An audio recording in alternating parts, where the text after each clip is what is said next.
Hello, everyone. Welcome to another session of the Responsible Humans podcast, where we talk about learning, self growth, taking care of yourself, and helping others.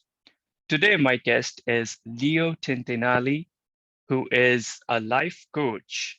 And today, we are going to talk about his journey as a life coach and some other interesting things that he can share with us, along with some actionable items that y'all can do today to improve our lives.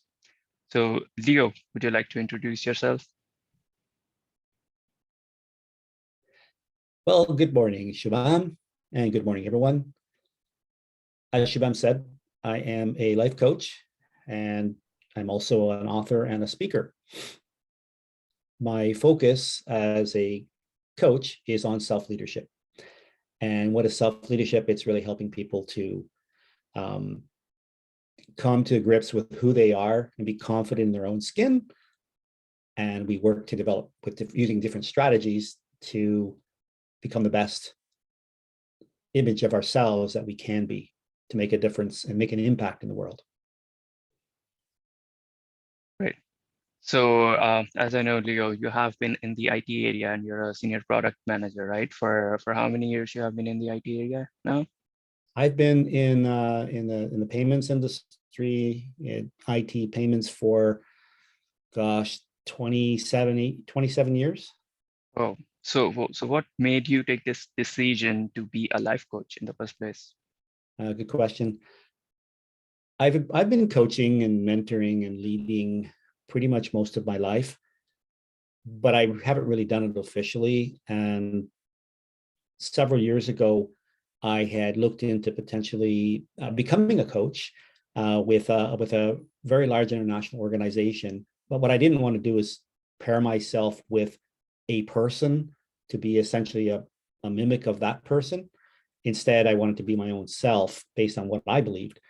Finally got to a point in last fall where I decided that enough is enough, and this is what I'm going to do. I was meant to coach and mentor people, and got my certification and got started. Awesome.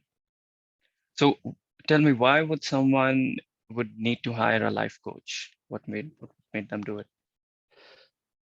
Really, it comes down to, it's like anything. When someone gets to a point in their life where they either it's a fork in the road, or they've hit a wall, or they're in a rut, or a lot of people call it a funk. um, they look for help, right? And it's the people that raise their hands and actually look in the mirror and say, I really need someone to help guide me out of this rut that I'm in, to help me to find my passion and go forward. So someone comes to a life coach because they're looking to get unstuck in certain areas of their lives, whether it's personal or professional. And they're when someone comes to a life coach, it's similar to when someone with addictions decides to give up their addiction and get help. They've made a decision that enough is enough. I need help to to get clean. And the same thing with life coach. So when people say enough is enough, I can't do this on my own. I need help from somebody to coach me forward so I don't keep getting stuck or moving backwards in life, and make a decision to do that. I see. So life is basically collaboration of all these different areas. Like you have health, you have business, and when you say life coach, it seems to me like it covers all these various areas. It could cover health, business, relationships. So is there a specific, like your training makes you specific coach where you can handle all these different areas? Because someone could be having great relationships, but might having problems in business. So do you focus on that particular area? I tend to start from the most basic part, which is the core. So I help people get to the core of who they are. So it's we do some some strategies to develop the core and develop that core confidence and belief in themselves.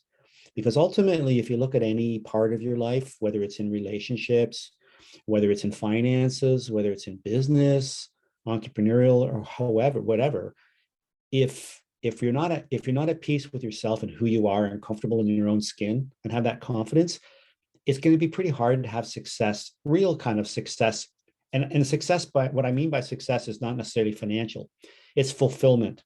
It's being satisfied.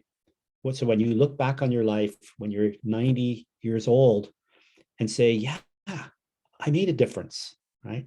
So so it's helping people to get down to the core so that they can make whatever difference they feel they need to make in the world. And that's to me, that's the fundamental that I focus on with people. And then once they're comfortable with that, then we can move on to helping in other areas of their lives, because it naturally will start to happen in their business and their relationships. And then we can coach going forward in those areas. And I would imagine that that feeling who you are is mainly related to the energy frequencies, like one session we had where we talked about how you actually feel about all these areas, right? Yeah, That's one of the important factors. very much so. So Yeah. so let's say someone comes to you looking for a life coach. How would the like a high level overview process looks like? Is it a 3-month program, 6-month program? Yeah. So the program usually is, I usually start off with a 3-month program. It's usually weekly. And and that 3 months is an intensive core development, if you will.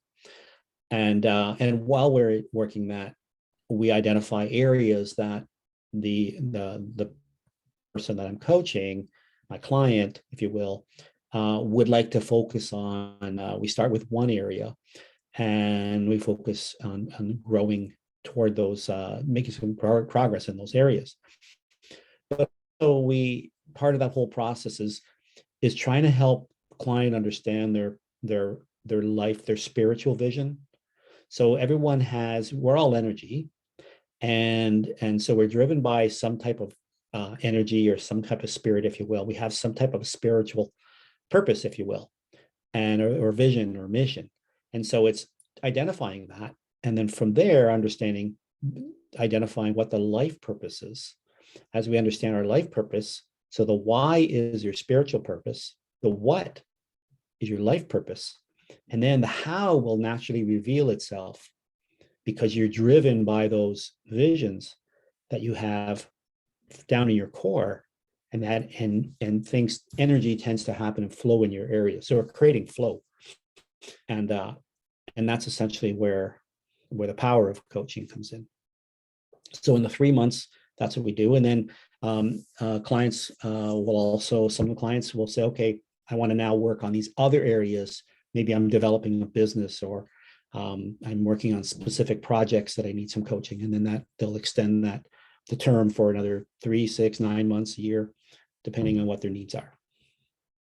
And I believe when it comes to the practical part of the how and working on a business or stuff, the main part here is you have someone who is holding you accountable, right? Someone you have to answer to, and you have a space where you can be comfortable sharing anything because it's all confidential information, right? I Exactly. think those Yeah. are the two main parts that can help someone grow. So would yeah, go ahead. No, I was going to say absolutely. It's having an accountability, someone to be accountable to, is huge, right? Because we can tell ourselves, we can rationalize the things that we decide to do or not do, but we're really telling ourselves rational lies, right? Right. So if we have a coach to be accountable to, then you can't. It's kind of hard to rationalize it when you've got to be accountable to somebody, right? So Can't make excuses then. absolutely, yeah. So, so would you have any a recent or any example or a story from your business, from your coaching business? Yeah, I have a few, but one in particular that stands out is one of my clients is a very technical person, um, great, intelligent, smart person. His challenge was, as we really started first coaching sessions, there were two areas that he wanted to focus on, and one is he was out of a full-time job for a number of months and was looking for guidance on developing his resume and getting the confidence and talking through that, getting some coaching there. In addition, he was trying to get a business started as well. And he's not a business person, he's a technical person, very, very technical. And so he was trying to do a couple of different things at the same time. And so we did some coaching there, and he went off and started doing his he was very focused on his resume as opposed to focus on finding a job, right? It was getting very, very particular and very, very anal about the process. And so we went for a couple of sessions, and then he had to do some traveling for his new business. So he went out to Montreal, did some work there, came back, and he came to his own conclusion, which is what I was driving him toward, is that the business side of it is not going to work for him. That's just not his strength. He then hired somebody to help take the business side of it and drive the business and try to turn it into a company. And he would focus on the technical side of that, so he could put that out of his mind and say, okay, now his immediate focus. And I always told him, I said, it's money now, it's cash now, you got to work on, right? So focus on that. And the best way to focus on that, he came to the conclusion again, is I got to find a job. I got to start working now. Great. So I forced him to make a decision. I basically said, a decision when you want to have a job by. So he said, okay, March 1st. Great. What are you going to do about it? So how much more time are you going to spend trying to perfect your resume instead of actually looking for a job and applying? I guess I'm going to start now. Great. And from there, guess what? He phoned me a week later and said, guess what? I've been through 2 interviews already out of over 100 candidates for this position. I'm down to number 2. I got one more interview to go. And then I said, great. So he called me back a week later after that interview. He was hired. I said, great, congratulations. He says, but I turned it down. I said, why? Because I had to commute to Toronto, and there was no exception. I had to be there every day. He lives in KW, Kitchener-Waterloo. Okay, so what are you going to do about it? He says, well, I'm going to keep applying. Great. Well, now he's got a second in another company in town for another really good position. And so he made a decision that he had a date that he was going to be starting work at on March 1st. It's now February the 18th, and he's on his way, right? So that's the power of decision, setting a goal. And a success story, not for me, but for this particular client, coach, helping him to come to his own decision, realizing he has strengths, but don't focus on your weaknesses, focus on your strengths, and find people who are stronger in your other areas and have them develop where you're not strong, bring those people in to help, right? Henry Ford wasn't the most brilliant man. Everyone will attest to it. He was very smart, but all he did was he surrounded himself, all his executives, his board of directors were all people who were stronger than him in areas that he wasn't. That's the reason why he was so successful. Right? So, and in coaching, the idea is to help people to bring up their strengths, find their strengths, and focus on those to move forward. Beautiful. Thank you so much for sharing that story. Yep. So we are almost at the end here. So what would be, let's say, 3 actionable items that you would tell our listeners that they can do today to improve their life? Yeah, that's a good question. I think the first thing is do a checkup from the neck up. And what I mean by that is just take a look in the mirror. Look at yourself in your eyes, through your eyes, and look down into your soul. Look down into your heart, right? And just be real with yourself of what you are in your life, in your situation right now. And don't be judgmental in any way. And realize, Are you happy and fulfilled with where you are today and where you're going in life? If you are, great. Then I would say, if you are in that, help somebody to do the same thing, to feel about where they are. You probably are coaching and mentoring at some point right now. So help somebody. So give of yourself. If you don't feel that you're in that area, then I'd say get help, right? And I don't mean necessarily going to a psychologist unless you feel that's something you need. But just talk to somebody. You could talk to a life coach and just talk about where you're at. And that life coach will either be able to help you or refer you to somebody, either another coach or even to a professional who can potentially even help you if you've got other areas that require deeper professional help. But ultimately, just open up and talk to somebody and just raise your hand as the second thing you can do. So first, self-assess. Second, seek guidance, help. The third thing is just don't procrastinate. Don't put it off, because we are where we are because of the decisions we've made. And things won't get better until you take a step forward. Because ultimately, if you think about it, you're the captain of your own ship. A ship is not made to be anchored in the harbor. Right? Ship is no good being anchored in the harbor. Ship is made for the open sea. The best way to get to the open sea is cut the anchor, lose the anchor. How do you lose the anchor? Is talking to somebody, getting some coaching, getting some help, whatever it might be that you might need. And so if you take action on there, take a decision and move forward, then toward that open seas, yeah, it's going to be rocky at times. It's going to be rough, but you're moving forward. Because ultimately, if you're standing still, if it's status quo, if you're afraid to change, if you're fearful, you're really moving backwards. And that's not really helping with how you feel about yourself and having a fulfilled life. So first, self-assess. Second, raise your hand, get some help, talk to people. Third, take action, just do it. It's awesome. To expand on the procrastination point, what I do is usually, I understand that to start any task, it's usually the only first 2 minutes that are the hardest to do anything. Once you are past the 2 minutes, you're just into that thing.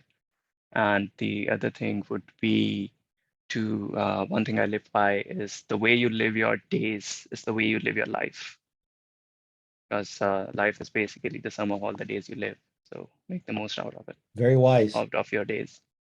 Yeah. Yeah. And thank you so Yeah. much for sharing. So let's say if people want to find you, where they can find you. You can go to my website. So it's www.lifechangesyou.com. Letter U. Mm-hmm. Letter U. So life changes and the letter U.com. And just hit the contact and you can connect with me through there.